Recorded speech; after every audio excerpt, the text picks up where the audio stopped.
గంభీర గల సంపన్నులంతా ఒకే కుటుంబంలో నిలబడి ఉన్నారు సార్.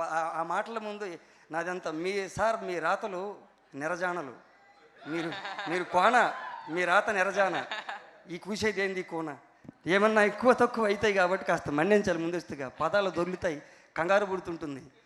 అందరూ పెద్ద పెద్ద గాత్రాలతో వచ్చిన వారందరూ. నా పర్సనాలిటీ లాగే గాత్రం కూడా చిన్నది. సోదరుని చూస్తే ఎప్పుడు అనిపించేది.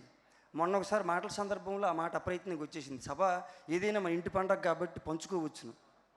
ఆయన గొంతులో బేస్ ఉంది, బాడీలో గ్రేస్ ఉంది, విజయం ఎందుకు ఆడుతుంది అని ఒక తిరకాసు ఉండేదండి. శంబాల ఆది, ఇది పునాది మీకు అని నా భావన. ఇక్కడ నుంచి మీరు వెనుతిరిగి చూడకుండా ముందుకెళ్ళే ప్రయాణాలు సాగుతాయని ఆశిస్తాను, భగవంతుని కోరతాను. సాయన్న వారసుడిగా మీరు ఒక దారి ఏర్పరచుకుంటారని భావన చేస్తూ విచ్చేసిన పెద్దలందరికీ పేరు పేరున చెప్పలేకపోయినా సార్, మా అందరి పేర్లు తెలియవు. మీరు దండ అన్నారు సార్, ఇందాక కన్ఫ్యూజ్ పడ్డాను, రాజేష్ దండ గారు.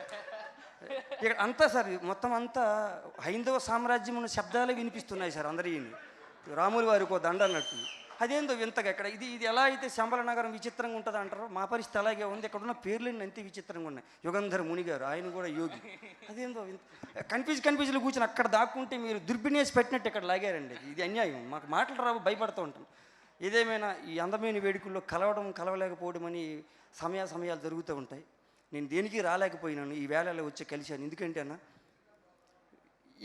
ఎవరి మీద చిరాకు పడితే మన మొహం మాడిపోతుంది, నవ్వితే నవ్వుతాం.